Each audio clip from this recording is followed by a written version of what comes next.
Saludos y bendiciones para toda la audiencia y para el Ministerio de Verdad Adventista.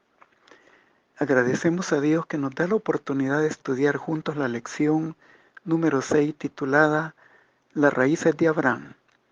Nuestro versículo de memoria se encuentra en Hebreos 11:8 y dice: Por la fe Abraham, siendo llamado, obedeció para salir al lugar que había de recibir como herencia y salió sin saber a dónde iba.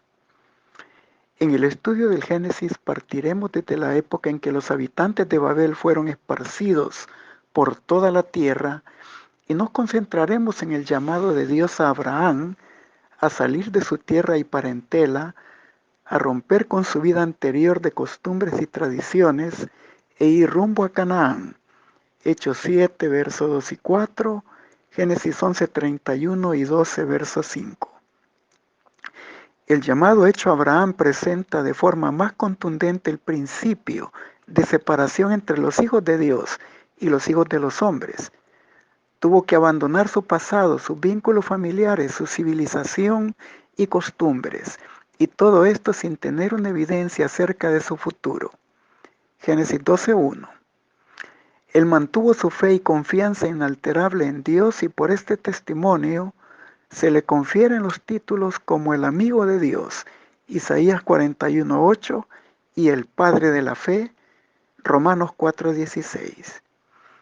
En cierto sentido, salir de Ur de los Caldeos fue un llamado especial a salir de Babilonia, Génesis 11:31, Isaías 13:19, Isaías 48:20 y Apocalipsis 18:4. La frase hebrea lej lejá, en traducción literal, ve tú mismo o ve por ti mismo, sugiere el énfasis de que debía de deshacerse de una parte de sí mismo, es decir, de su pasado en Babilonia.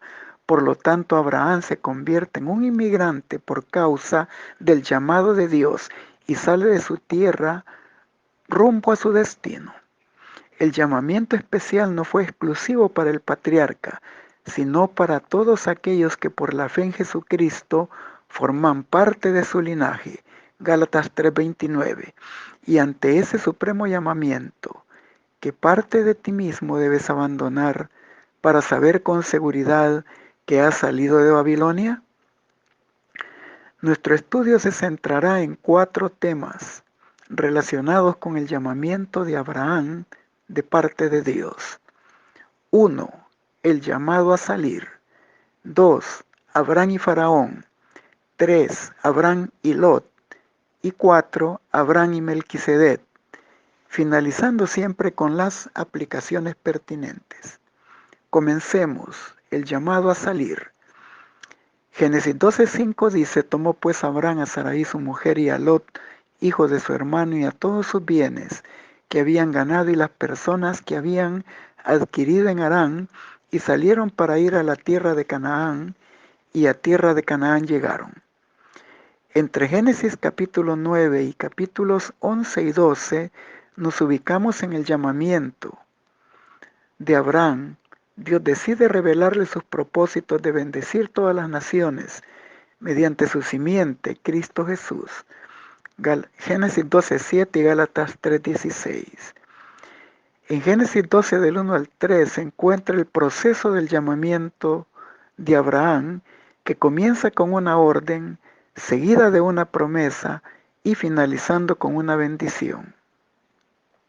Estos son aspectos importantes para entender el desarrollo progresivo de la fe del patriarca, porque las promesas de Dios son condicionales y Dios en su fidelidad las cumple y las acompaña con sus bendiciones solo para aquellos que obedecen sus mandamientos. El llamamiento de Dios demandaba que rompiera completamente con su pasado, salir de su tierra, renunciar por completo a su legado y vínculos familiares, tradicionales y de costumbres. Pero a la vez, este hombre de 75 años de edad fue a habitar entre las tribus de otra religión y cultura degradada para ser luz y testigo del Dios verdadero, rumbo hacia su tierra, hacia la patria mejor, y para cumplir la misión de que por su simiente la salvación, Berujá, del mundo en Jesucristo alcanzara a todas las naciones. Génesis 12, versos 2 y 3, Génesis 22, 18, Génesis 26, verso 4, Génesis 28, 14 y Hechos 3, 25 y 26. Continuamos con Abraham y Faraón. Después de recibir la revelación del plan divino y la promesa de heredar la tierra, llegó a Canaán, lugar próspero que fluye leche y miel, según Éxodo 3:8, y se encuentra con una sequía y una hambruna. Génesis 12:10 asocia en el pensamiento bíblico la sequía con el pecado. Génesis 26:1-2, Génesis 41:56, Primera de Reyes 17:1, Ageo 1:10 y 11. Y por ende Abraham se ve obligado a abandonar Canaán de inmediato. Y sin consultar a Dios, cautivado por la fertilidad de las tierras de Egipto, olvidó que Dios podía proveerle de alimento y seguridad.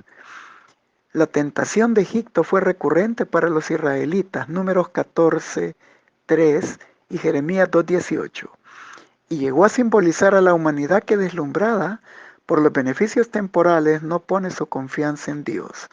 Segunda de Reyes 18:21, Isaías 36, versos 6 y 9. Las aguas de Cristo y la tierra fértil no demandaban fe en comparación con la sequía de Canaán.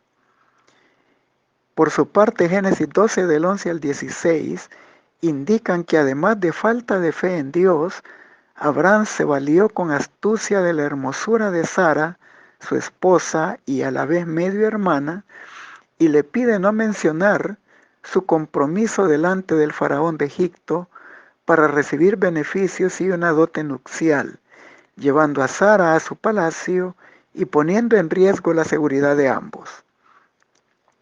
Aunque su temor de que por la hermosura de su esposa los egipcios podían matarlo, también la venganza por causa de la mentira descubierta los pondría en una situación peor. Génesis 12:17 indica que a pesar de las decisiones equivocadas del patriarca, la extrema necesidad del hombre es la oportunidad de Dios para manifestar su misericordia e intervenir para que respetaran sus vidas, porque fue la gracia divina la que evitó una injusticia contra Sarai. Jehová hirió al faraón y a su casa con grandes plagas por causa de ella. No se da el informe del tipo de plagas, pero sí fueron de tal naturaleza como para proteger a Sarai de la deshonra y para convencer al faraón que debía devolverla a Abraham. Génesis 23, en este incidente le enseña a Abraham la importancia de consultar sus planes a Dios y confiar en su providencia ante cualquier adversidad o amenaza que se le presentara. La flaqueza y vulnerabilidad humana fue parte del penoso proceso probatorio en Abraham y su futuro hijo Isaac. Génesis 22 y 26, verso 7. Aunque los que profesan tener fe en el Señor a veces procedan como indignos de su vocación, el Señor sigue siendo fiel aún en los momentos de su infidelidad. Segunda de Timoteo 2:13. Pero no debiéramos abusar de la misericordia divina. Faraón indicó a Abraham que sus intenciones eran legítimas y que hubiera respetado su compromiso si hubiera sabido la verdad. Sarai fue llevada a la corte a fin de prepararla para la boda, pero no se había unido el rey con ella todavía. Por temor al desagrado de Dios y temiendo su ira, no trató con dureza a Abraham, sino que le dio un salvoconducto y le pidió que saliera del país con todo y sus bienes. Abraham es un ejemplo de la salvación por la gracia, porque si no fuera así no habría esperanza para ningún ser humano. ¿Cuánta deshonra sobreviene a la causa de Dios cuando por la conducta impropia de sus representantes traen sobre sí un reproche bien merecido de los hombres del mundo. Primera de Pedro 3:17. Continuamos con Abraham y Lot. Génesis 13 del 1 al 18 menciona que Abraham era riquísimo, literalmente pesado, cargado con posesiones. Ya era rico al salir de Ur de los Caldeos, y al salir de Egipto por la generosidad del faraón, añadió ganado, oro y plata. Y también su sobrino tenía grandes ganados en abundancia. La historia de Dios con Abraham reinicia en Betel, lugar que visitó en su primer viaje a la Canaán, Génesis 12 del 3 al 6, y que fue la primera estación de su retorno, Génesis 13:3, y allí adoró en el altar que había edificado.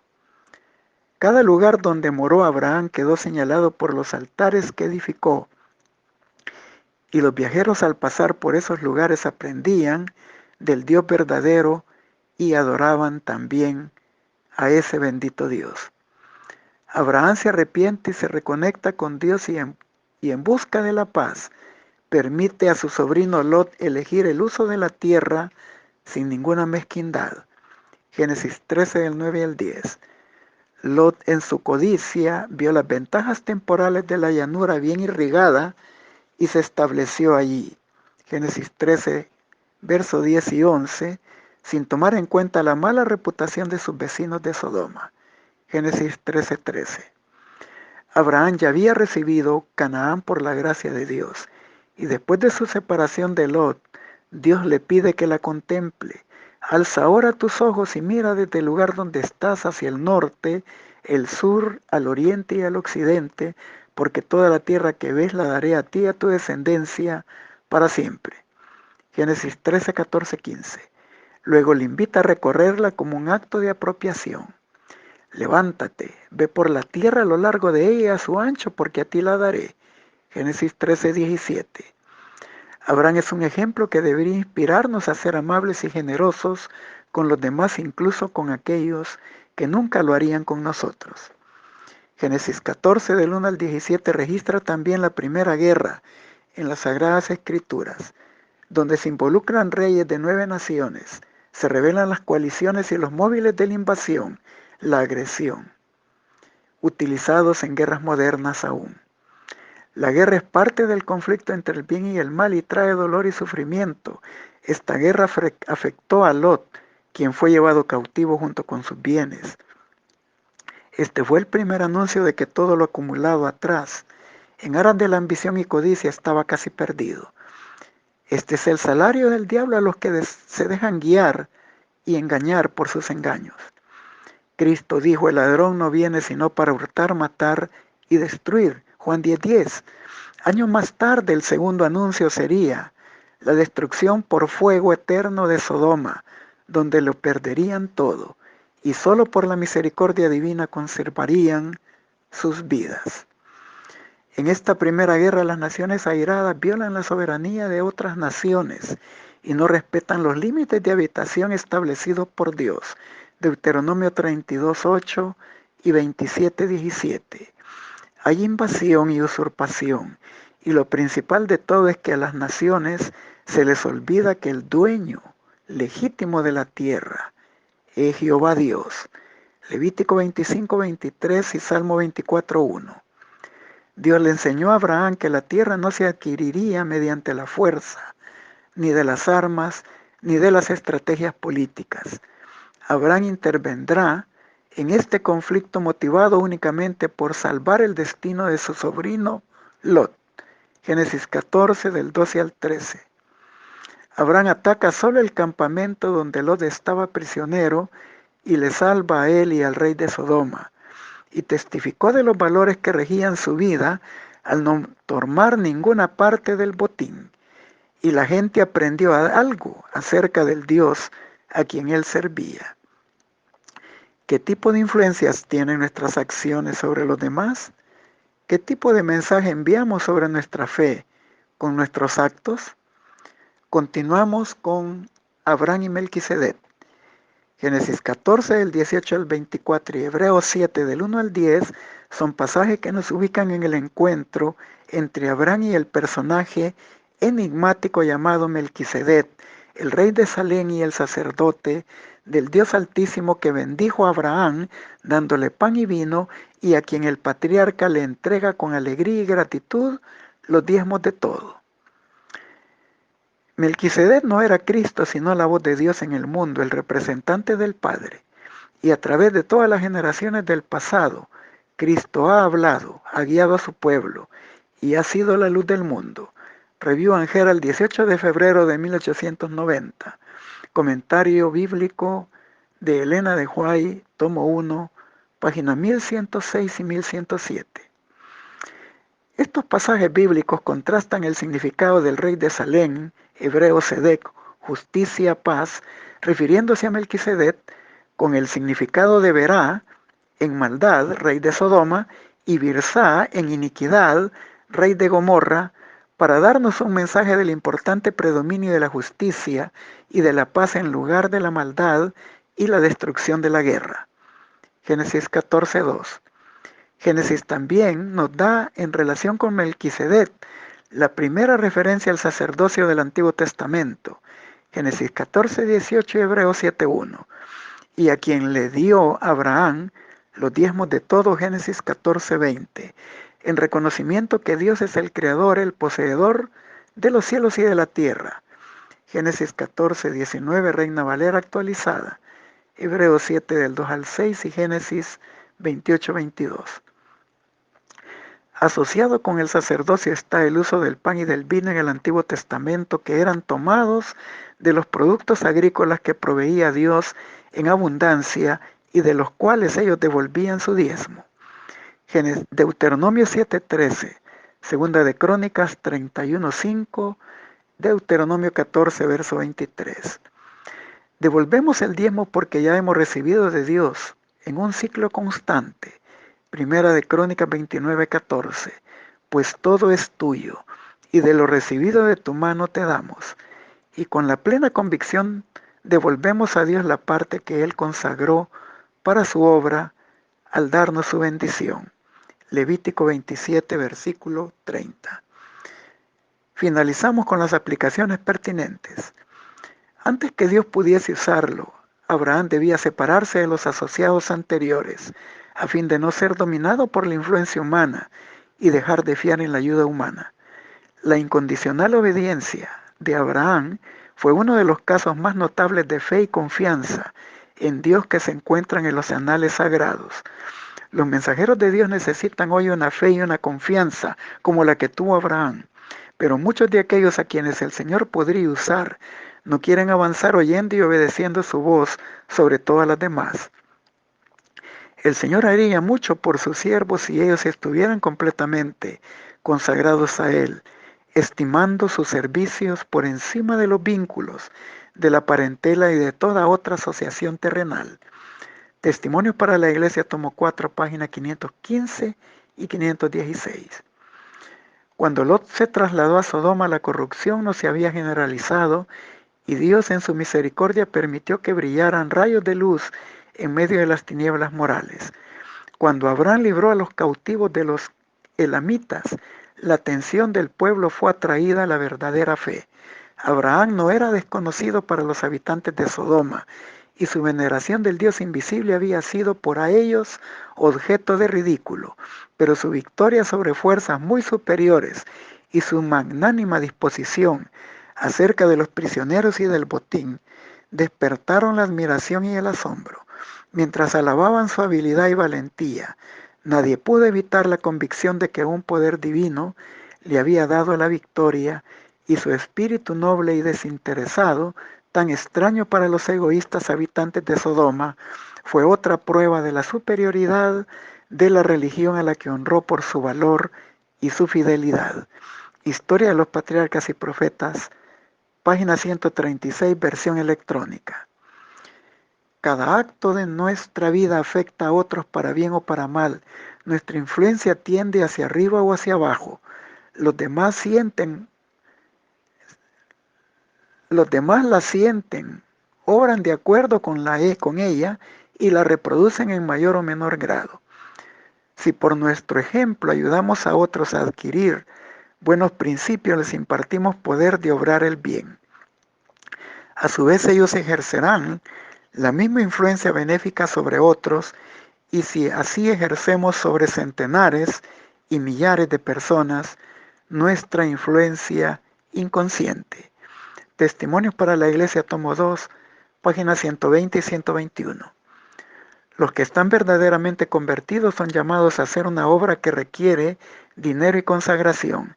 Él quiere un servicio indiviso, la devoción total del corazón, el alma, la mente y la fuerza. Hay solo dos lugares en el universo donde podemos depositar nuestros tesoros, en el almacén de Dios o en el de Satanás.